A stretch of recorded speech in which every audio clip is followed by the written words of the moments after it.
belly button to your spine, lower spine, by screwing your belly button down to your spine. Okay, I want everybody to do that right now. You can do it sitting down or standing up, although you have to learn to do it both ways, especially when you're sitting at your desk, to tie it down, because it helps your shoulders fall into place and helps prevent some of the hunchback stuff that starts happening, especially the older we get. So tie your core down to your lower spine, your belly button to your lower spine, and with it tight, pull it tight, breathe.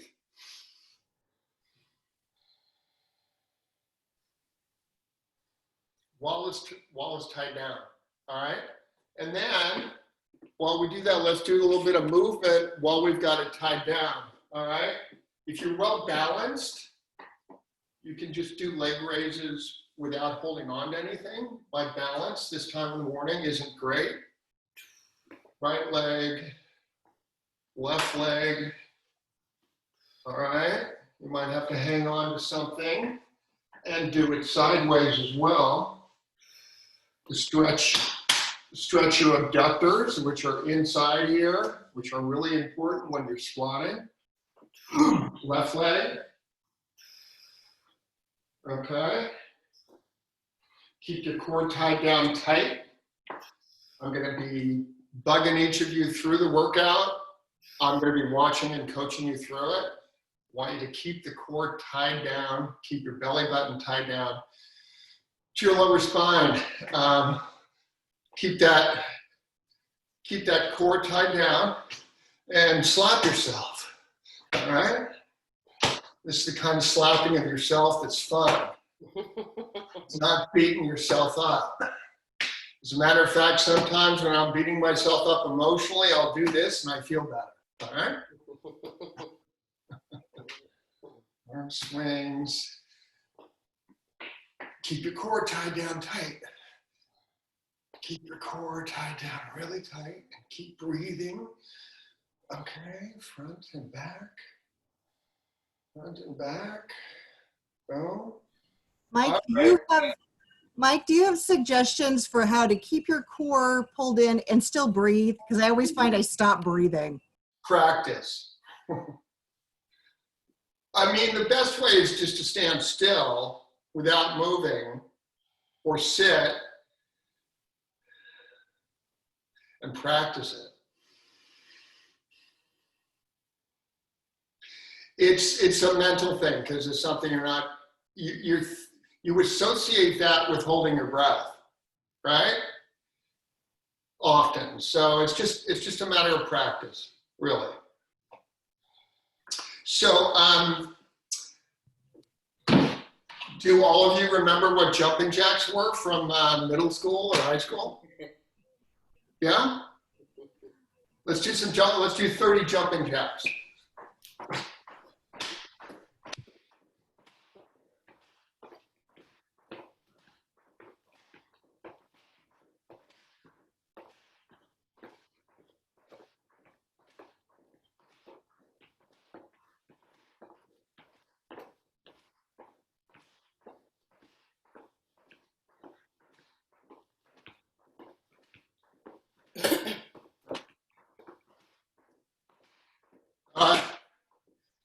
If you haven't finished your 30, that's okay. Catch your breath. And one more movement. It's a stretching exercise. It's called paleo chair. And it's not easy. You might not be able to do it just yet, but you might need some support either on your edge of your couch or something else. And it's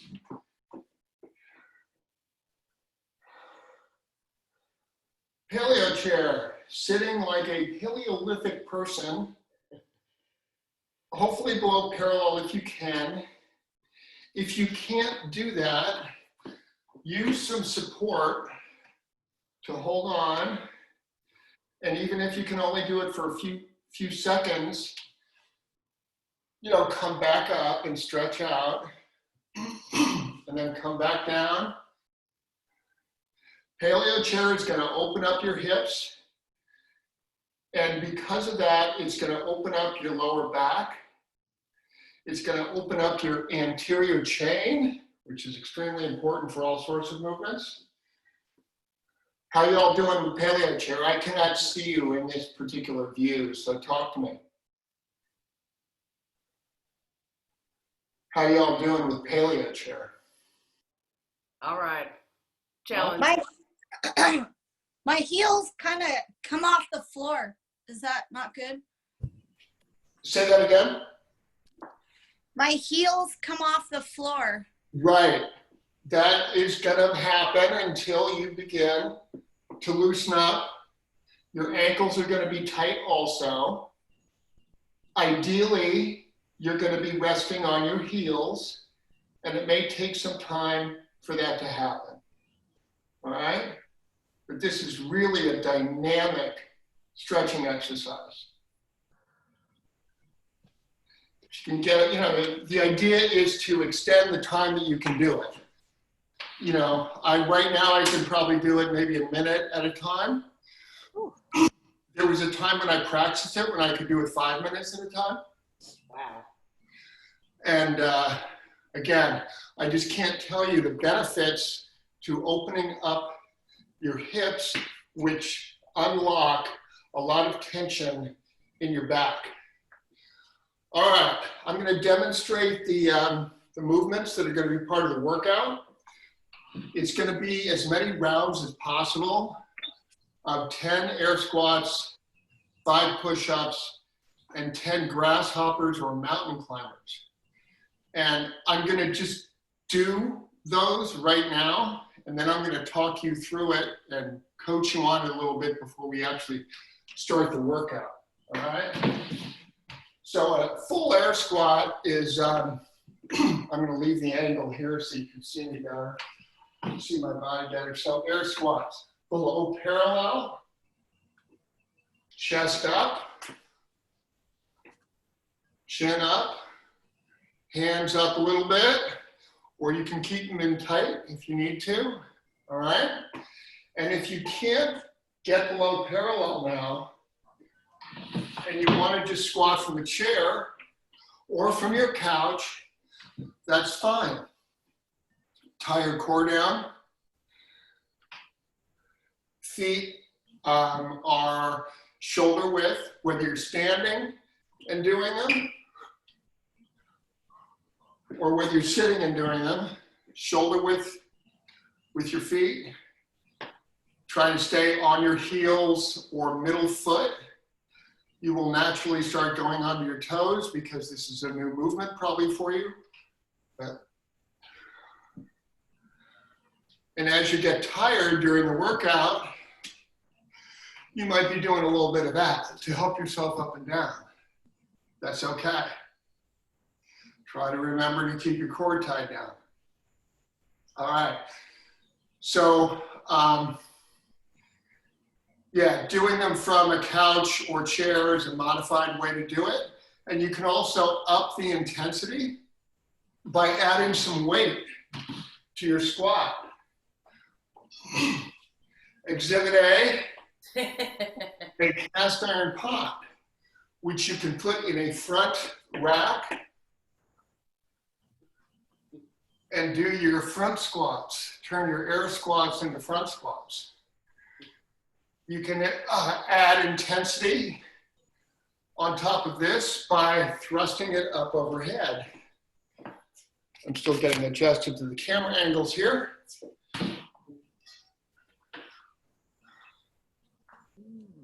All right, this is called a thruster.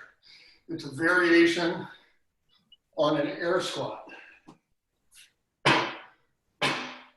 You can also get your trusty full bottle of detergent, front rack it, and again, increase your intensity a little bit if necessary. Depends on your level of fitness at this point. One of my favorite variations on this, wine, which I've got far too much of at home. Front rack them and thrust. Boom. All right.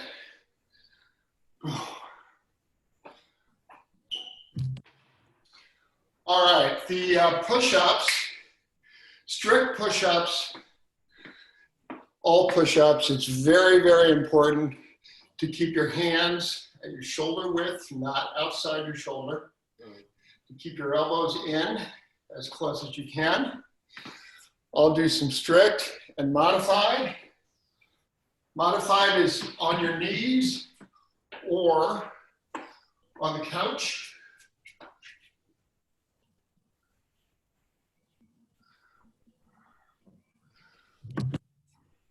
Or on a wall. I don't have a wall to demonstrate for you, but you can do push-ups up against the wall as well. A strict push-up, you've got your core tied down really tight. You've got your butt pinched. You've got your hands shoulder width. You keep your elbows in, tie the core down.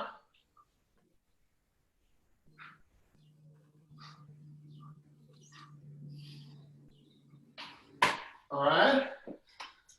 On your knees, right? You can do the same thing. You keep your core super tight, your back straight. You do your push-ups from your knees. That's another way to do it. Modified. Michael, can you show that one from the side? Sure. Thank you.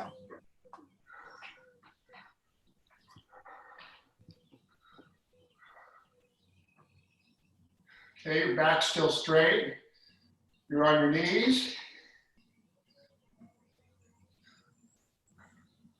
It helps to keep your core tied down so that your back doesn't slope, which you don't want to have happen too much.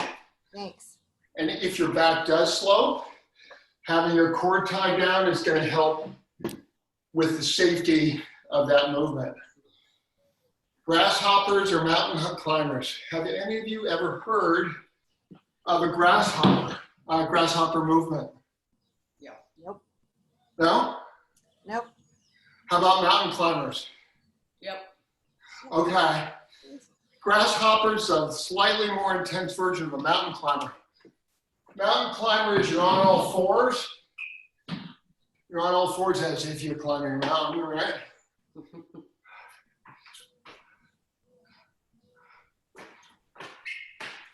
I'll do this from the side as well.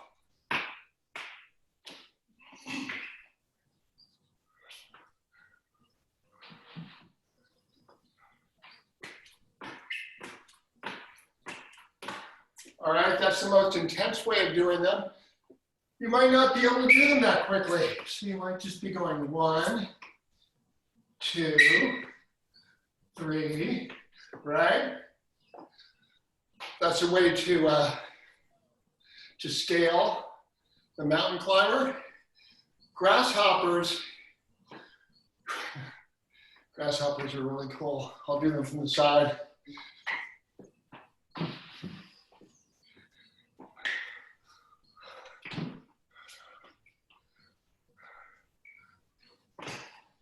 Whoa. Oh my gosh. So when you end up coordinating the core situation, you will find this loosening up your hip and your lower back while you blow out your aerobic capacity, okay?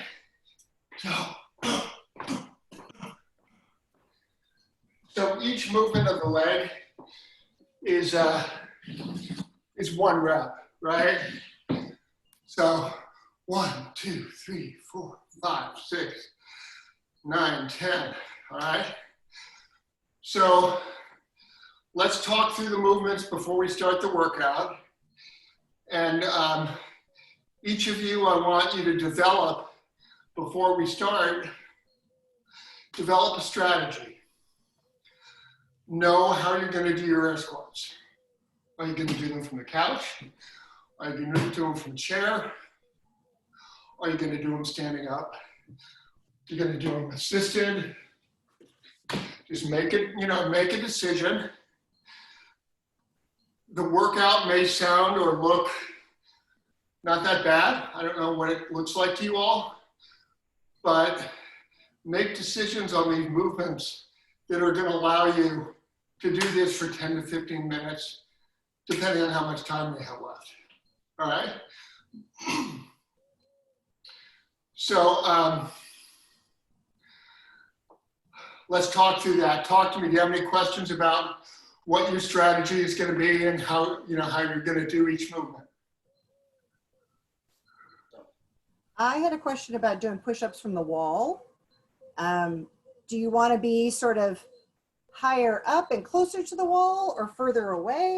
How? I would say, you want your get as much angle as you can. You may, if this is the wall, you may only be like this, right? Mm-hmm. That's okay. I can tell you, even if you're like this and it feels like almost nothing, I can tell you after doing, 5 to 6 rounds of this, you're going to come out feeling it tomorrow. It's going to be a good exercise. It's going to feel easy at the beginning, but by the end, you're going to feel it more. Right. Right? Any questions about the squatting part, the air squats? What's your strategies on that? Okay. All right. So I'm going to do one round so you can think further about what your strategy is, and then we'll start the workout. All right.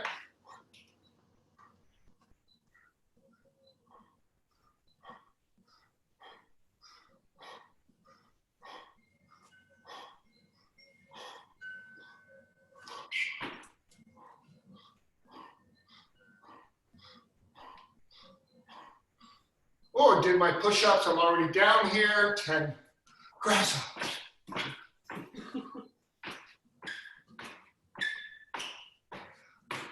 That's one round. How many grasshoppers are you doing? We're going to do it for 10 minutes. You're going to keep track 10 to 15 minutes. No, I mean, how many grasshoppers?